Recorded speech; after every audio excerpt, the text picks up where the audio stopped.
नमस्कार, आप देख रहे हैं न्यूज 18 बिहार झारखंड और मैं हूं आपके साथ लक्ष्मी। मुख्यमंत्री हेमंत सोरेन विदेश दौरे से आज वापसी करने वाले हैं। विदेश यात्रा से दिल्ली लौटेंगे सीएम हेमंत सोरेन। आज शाम तक रांची लौट सकते हैं सीएम के साथ में विधायक और उनकी पत्नी कल्पना सोरेन, साथ साथ 11 लोगों की जो टीम थी वो भी लौट जाएगी। 19 से 28 अप्रैल तक सीएम का स्पेन और स्वीडन दौरा रहा। निवेश के लिए कई कंपनियों को प्रस्ताव दिए गए हैं। झारखंड में निवेश लाने के लिए विदेश दौरे पर थे सीएम हेमंत सोरेन। झारखंड में निवेश के लिए आमंत्रण दिया गया। कई कंपनियों के प्रतिनिधि से भी वार्ता हुई है। क्लीन ग्रीन एनर्जी के मुद्दे पर भी बात हुई है और कई कंपनियों ने झारखंड में निवेश के लिए इच्छा भी जताई है। तो कई कंपनियों के प्रतिनिधि से बातचीत हुई है और यहाँ पर झारखंड में निवेश करने के लिए उनसे बात की गई है।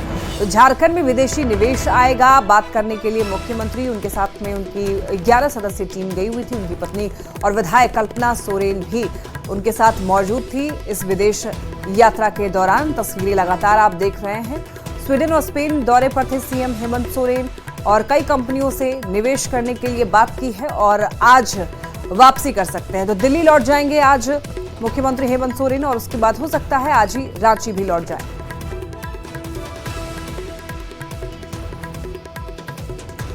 सीएम हेमंत सोरेन और विधायक कल्पना सोरेन सहित 11 सदस्यीय प्रतिनिधिमंडल विदेश दौरे से आज लौटेगी और सीएम के विदेश दौरे से झारखंड के विकास को नई रफ्तार मिलेगी। देखिए, सीएम हेमंत के विदेश दौरे में कई कंपनियों से निवेश के प्रस्ताव मिले हैं। स्पेन और स्वीडन की कंपनियों से निवेश के प्रस्ताव मिले हैं।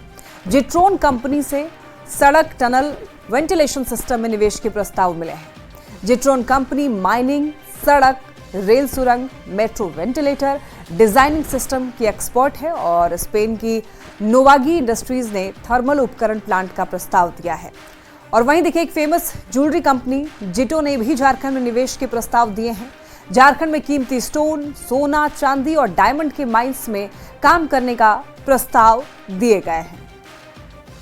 मुख्यमंत्री हेमंत सोरेन के 10 दिन के विदेश दौरे से आज लौट जाने वाले हैं और इसे लेकर देखिए, जेएमएम के कार्यकर्ता काफी ज्यादा उत्साहित हैं। रांची के हरमू चौक पर जेएमएम कार्यकर्ताओं की ओर से बड़े बड़े होर्डिंग्स लगाए गए हैं। लोगों से यहां पर बात की न्यूज 18 संवाददाता संजय कुमार सिन्हा ने।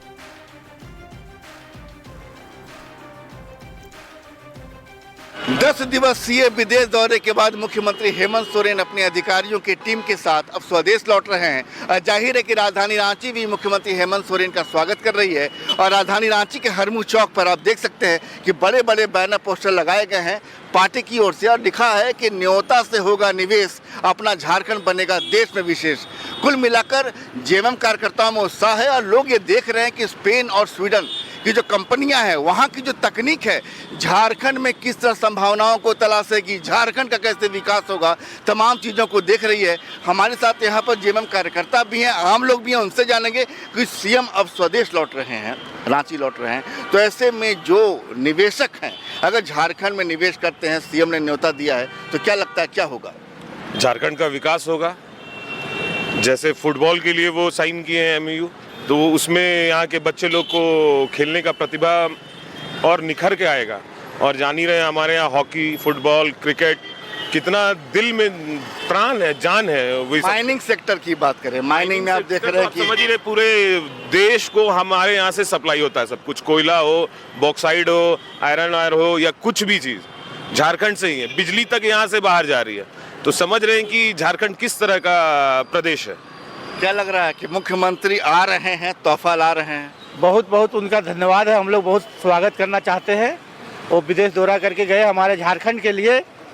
वहाँ का जो आदमी जो है विदेशों में गया है कि झारखंड को आगे कैसे बढ़ाए, हम किस चीज़ के लिए हमारा जो यहाँ का झारखंड का जो है आदमी बाहर जैसे सूरत, बम्बई, दिल्ली जाता है कमाने के लिए, यहाँ पे उसका रोजगार होना चाहिए। क्या बात है, रोजगार होना चाहिए। देख सकते हैं कि राजधानी रांची के हरमू चौक पर आम लोग भी हैं।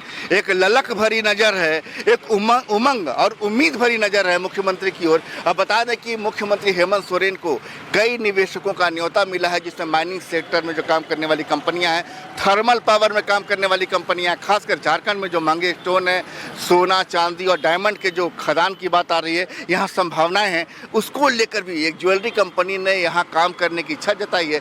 जाहिर है कि अलग अलग सेक्टर हैं जिसमें स्पोर्ट्स भी शामिल है। ऐसे में जब मुख्यमंत्री हेमंत सोरेन आएंगे, फिर अपनी टीम के साथ बैठक करेंगे, विचार करेंगे, संभावनाओं को देखेंगे और फिर फाइनल MOU होगा। तो ऐसे में समझ जाइए कि इस दौरे से राजधानी रांची समेत राज्य भर में झारखंड को विशेष उम्मीद है कि मुख्यमंत्री का यह दौरा उनके लिए काफ़ी हितकारी होगा। संजय कुमार सिन्हा, न्यूज़ 18, रांची।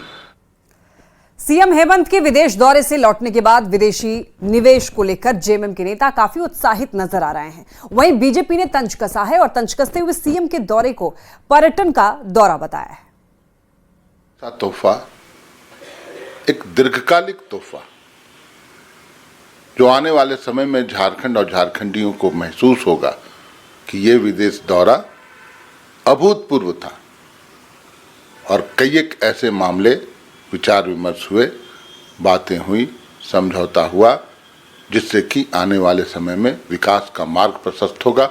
कई क्षेत्रों में नई तकनीक, नए निवेशक सामने आएंगे। देखिए, मुझे लगता है मुख्यमंत्री हेमंत सोरेन का जो दौरा है वो पर्यटन के लिहाज से आशा से भी ज़्यादा सफल रहा। मुख्यमंत्री जी ने सभी दर्शनीय स्थलों का वो दर्शन कर लिया जहां स्पेन और स्वीडन में उनको इच्छा थी, तो ये तो दौरा सफल हो गया। और जहां तक निवेश की बात है साहब, तो हमने सिर्फ ऐसी खबरें सुनी है मीडिया में मुख्यमंत्री के ऑफिशियल एक्स हैंडल से कि निवेश की संभावना है, निवेश के लिए आमंत्रित किया, कोई MOU पर हस्ताक्षर नहीं हुआ। जमशेदपुर में न्यूज़ 18 की खबर का असर हुआ है चाकुलिया प्रखंड में। चाकुलिया प्रखंड के मुठिया बांधी पंचायत में जन्म प्रमाण पत्र बनाने के फर्जीवाड़ा मामले में पूर्व सीएम चंपाई सोरेन ने हेमंत सरकार पर निशाना साधा है। चंपाई सोरेन ने कहा है कि आदिवासी गांव में 3000 मुसलमान बच्चों का जन्म प्रमाण पत्र बनाना धर्म परिवर्तन को बढ़ावा देना और बांग्लादेशी घुसपैठियों को बढ़ावा देना है। इसे लेकर सरकार की मंशा साफ दिख रही है। साथ ही उन्होंने कहा कि झारखंड में आदिवासियों का अस्तित्व खतरे में है। वोट बैंक के लिए झारखंड मुक्ति मोर्चा और कांग्रेस धर्म परिवर्तन और घुसपैठियों को बढ़ावा दे रही है। पश्चिम बंगाल और मुर्शिदाबाद के बाद अब झारखंड में भी यही हालात होंगे। तो ऐसे में उन्होंने झारखंडी और मूलवासियों को जगाने को लेकर आंदोलन की बात कही है। चंपाई सोरेन लगातार धर्म परिवर्तन और आदिवासी जागो और मूलवासी जागो अभियान पूरे झारखंड में चला रहे हैं। हालांकि इस अभियान को लेकर अब सरकार के नेता जो है वो इन पर तंज भी कस रहे हैं कि बीजेपी की बोली बोल रहे हैं, मगर एक चकुलिया की खबर पर कहीं ना कहीं मुहर लगता दिख रहा है और तमाम विपक्ष के नेता जो है अब इस मामले को लेकर सरकार को घेरते नजर आ रहे हैं। हमारे साथ झारखंड के पूर्व मुख्यमंत्री चंपाई दा है। दादा, चकुलिया में एक गाँव था और उस खबर को नेटवर्क 18 ने प्रमुखता से दिखाया, उस खबर पर क्या कहेंगे? देखिए, जिस गांव में एक भी समुदाय नहीं है, एक घर भी नहीं है, उस गांव में जो 3000 विद्यार्थी के जन्म प्रमाण पत्र अगर बन रहा है, ये सबसे दुर्भाग्य की बात है। इसके लिए झारखंड अलग राज्य को नहीं किया गया था, यहाँ का आदिवासी का अस्तित्व को बचाने के लिए अलग राज्य बना था, लेकिन खुद आदिवासी के क्षेत्र में आदिवासी के अस्तित्व ही आज खतरा पहुंच गया। आदिवासी के सामाजिक व्यवस्था पर ही हमला हो रहा है, एक धर्म परिवर्तन करके और बांग्लादेशी घुसपैठ की जबरन इस क्षेत्र में जमीन से लेके बहुबेटी पर अत्याचार शुरुआत हो गया।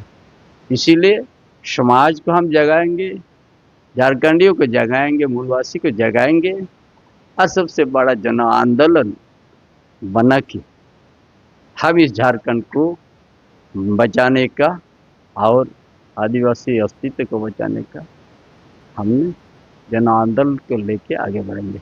तो कहीं ना कहीं इन सभी मुद्दों को लेकर एक बार फिर चंपाई सोरेन जो है वो पूरी झारखंड में आंदोलन करेंगे और आदिवासी और मूलवासियों को बचाने के लिए यह आंदोलन जो है लगातार जारी रहेगा। न्यूज़ 18 के लिए जमशेदपुर से आशीष कुमार तिवारी।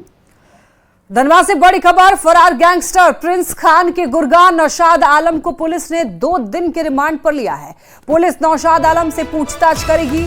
19 अप्रैल को भूली ट्रेनिंग स्कूल के पास से देसी पिस्टल और कारतूस के साथ नौशाद आलम को गिरफ्तार किया था। आरोपी जमीन खरीद बिक्री का काम करता है। कमाई का हिस्सा प्रिंस और गोपी को देने की बात स्वीकार की थी। तो ये बड़ी खबर आप तक पहुंचा रहे हैं। फरार गैंगस्टर प्रिंस खान पर शिकंजा कसा गया है। बता दें आपको,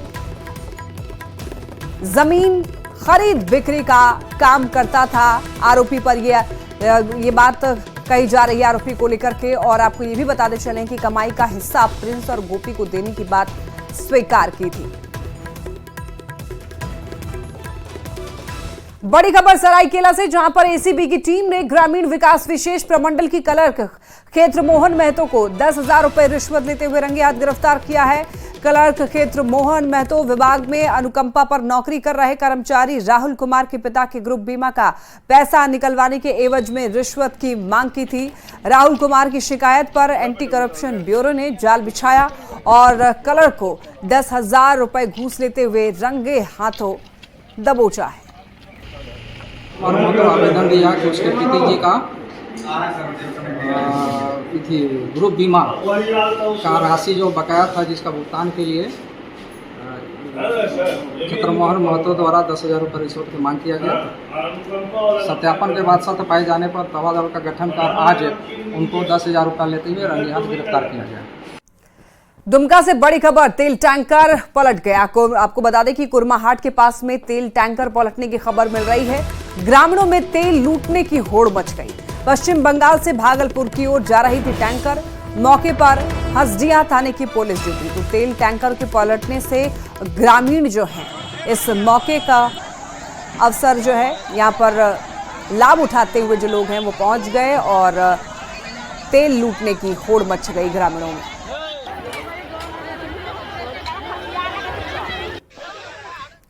रांची के नामकुम थाना क्षेत्र में एक युवती से सामूहिक दुष्कर्म का मामला सामने आया है। पुलिस ने कार्रवाई करते हुए 3 आरोपियों को गिरफ्तार किया है। पीड़ित युवती ने बताया कि दुष्कर्म में शामिल आरोपी को वो पहले से जानती थी और मोबाइल से बातचीत भी होती थी, जिसका फायदा उठाकर आरोपी युवती को झांसे में लेकर पहाड़ पर ले गया, फिर दोस्तों के साथ दुष्कर्म की घटना को अंजाम दिया। 3 व्यक्तियों को गिरफ्तार किया है। ये मामला ये है कि कुछ दिन पूर्व ही ये घटना हुई थी, लेकिन विक्टिम के द्वारा और उसके फैमिली के द्वारा इसकी सूचना थाना को नहीं दी गई थी। इसमें एक जो गिरफ्तार करके जा रहे हैं विष्णु मुंडा का, वो पहले से उसको जानते थे। सरस्वती पूजा के बाद दोनों से बातचीत होती थी, इंस्टाग्राम पे लोग बातचीत करते थे, फ़ोन के माध्यम से बातचीत करते थे। रांची में ट्रैफिक चेकिंग अभियान के दौरान एक विशेष समुदाय के बुजुर्ग ट्रैफिक पुलिस से ही उलझते हुए नजर आए हैं और आपको बता दें कि वीडियो सोशल मीडिया पर वायरल हो रहा है और वीडियो में साफ देखा जा सकता है कि बुजुर्ग शख्स ने हेलमेट नहीं लगा रखा है और उल्टा पुलिस वाले से ही भिड़ गए हैं। हेलमेट के सवाल पर बुजुर्ग ने पुलिस वालों पर रिश्वत लेने का आरोप लगाया। मामले पर ट्रैफिक डीएसपी का कहना है कि जो भी नियम का पालन नहीं करेगा उस पर कानूनी कार्रवाई होगी। हेलमेट आपकी सुरक्षा के लिए है और पुलिस जो चेक करती है हेलमेट आपकी सुरक्षा को देखते हुए ही वो चेक करता है। और मैं सबसे अपील करना चाहूँगा कि जो मोटर व्हीकल अधिनियम कहता है उसके अनुसार आपको हेलमेट पहन के चलना है, तो आप हेलमेट पहन के ही चले। बिना हेलमेट पहन के चलने वालों से अपील भी है और निर्देश भी है कि अगर आप बिना हेलमेट के चलते हैं तो एक तो आपकी जान का खतरा है और दूसरा आपके ऊपर सख्त कार्रवाई पुलिस की तरफ से होगी। रांची सहित राज्य भर में साइक्लोनिक सर्कुलेशन का असर 2 मई तक रहेगा। मौसम विभाग के पूर्वानुमान के मुताबिक इस दौरान राज्य भर में हल्के से मध्यम दर्जे तक की बारिश होगी। सोमवार को भी हजारीबाग सहित कुछ जिलों में बारिश के साथ ओलावृष्टि भी हुई, जिससे फसल को काफी नुकसान पहुंचा है। मौसम में लगातार उतार चढ़ाव को देखते हुए मौसम विज्ञान केंद्र रांची की ओर से ऑरेंज अलर्ट जारी किया गया है। मौसम को लेकर ज्यादा जानकारी दे रहे हैं संवाददाता संजय कुमार सिन्हा।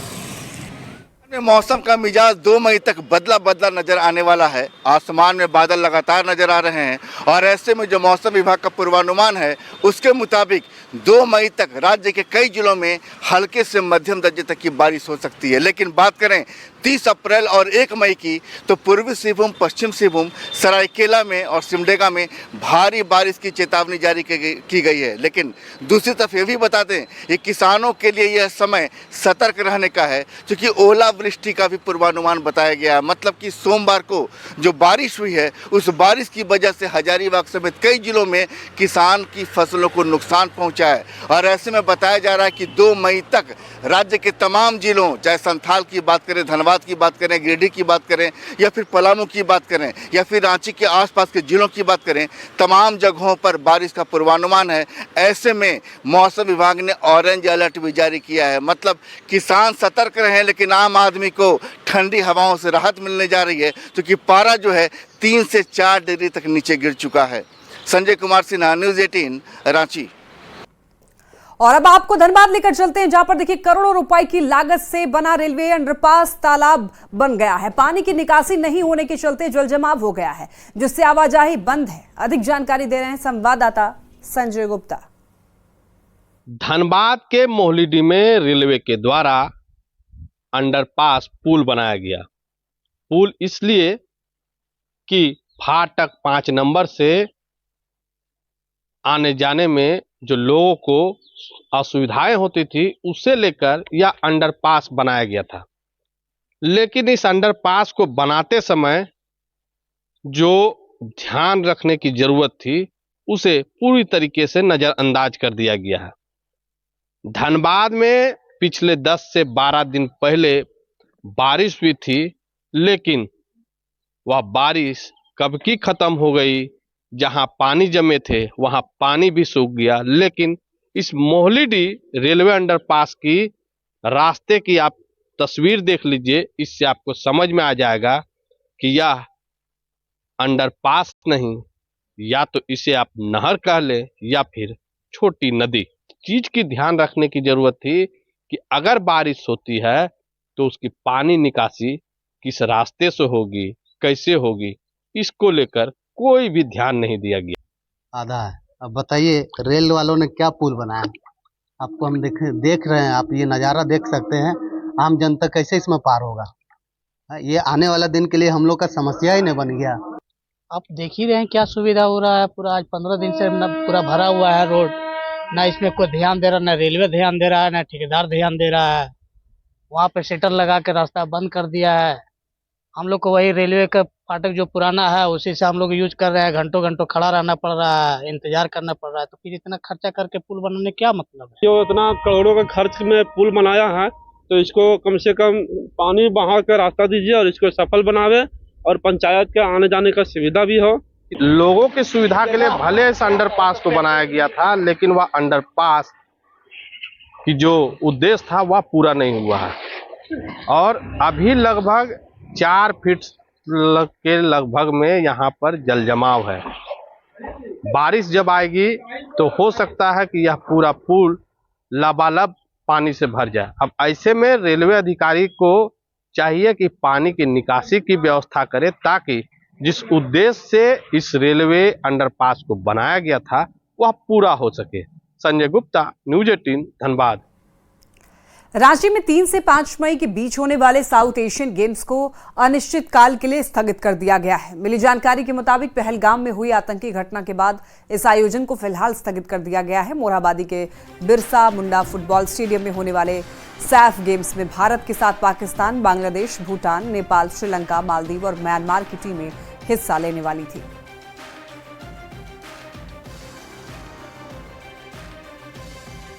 कुछ वीज़ा की भी इशूज़ थे, इसलिए उन लोग के द्वारा पत्र दिया गया कि अनिश्चित काल के लिए इसको पोस्टपोन किया जाए। हमारी तो तैयारी पूरी थी। तो पाकिस्तान के खिलाड़ी भी आने वाले थे इसमें? पहले तो सूचना दी गई थी, लेकिन वर्तमान हालत में तो अभी ये सब संभव प्रतीत नहीं होता है। खबर जामताड़ा से, जहां पर श्यामपुर मोड़ से डैम तक आरईओ की ओर से बनाई जा रही सड़क को लेकर ग्रामीणों में जबरदस्त रोष देखा जा रहा है। ग्रामीणों का आरोप है कि रात के समय चोरी छिपे घटिया तरीके से सड़क का निर्माण कराया जा रहा है।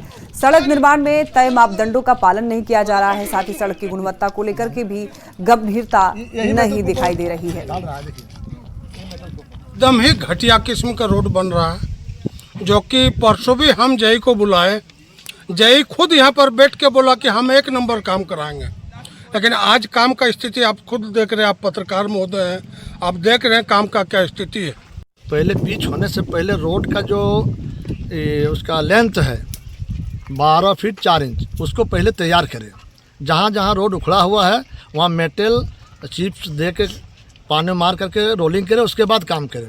ऐसा नहीं हो रहा है। जहाँ जिस तरह का है, अगर मिट्टी है तो मिट्टी का ऊपर में ही पिच दे करके तैयारी कर रहा है, और घटिया से घटिया काम हो रहा है। बैंक में हम लोगों को मेटल दे के उसको प्रॉपर कंपेक्शन करके करना चाहिए था। मैंने कि संजो ये है कि कन्या मित्र सहायक मतलब उसमें नहीं होंगे। ये लोग थी जो है कन्या मित्र सहायक पहले तो सवेरे तो थे फर्स्ट हाफ में, लेकिन उनके जाने के बाद लगता है ये जो है अपने मन से जो है बिना थे बेस बनाए साइड में उनको कर दिया, उसको फिर से सुधरवा कर। आईपीएल में बिहार के लाल वैभव सूर्यवंशी ने 35 बॉल में शतक बनाकर इतिहास रचा है। सीएम हेमंत सोरेन ने भी वैभव की कामयाबी पर तारीफ की। सीएम हेमंत सोरेन ने सोशल मीडिया साइट एक्स पर लिखा है, शानदार, जबरदस्त, जिंदाबाद वैभव। तो आईपीएल में सबसे तेज शतक मारने वाले वैभव की खूब तारीफ हो रही है चारों ओर, और ऐसे में हेमंत सोरेन ने भी उनकी तारीफ की है और सोशल मीडिया साइट एक्स पर उन्होंने एक पोस्ट किया और उन्होंने लिखा है, शानदार, जबरदस्त, जिंदाबाद वैभव। 35 गेंदों में वैभव ने शतक जड़ दिया और आईपीएल में सबसे तेज शतक जड़ने वाले खिलाड़ी बन गए।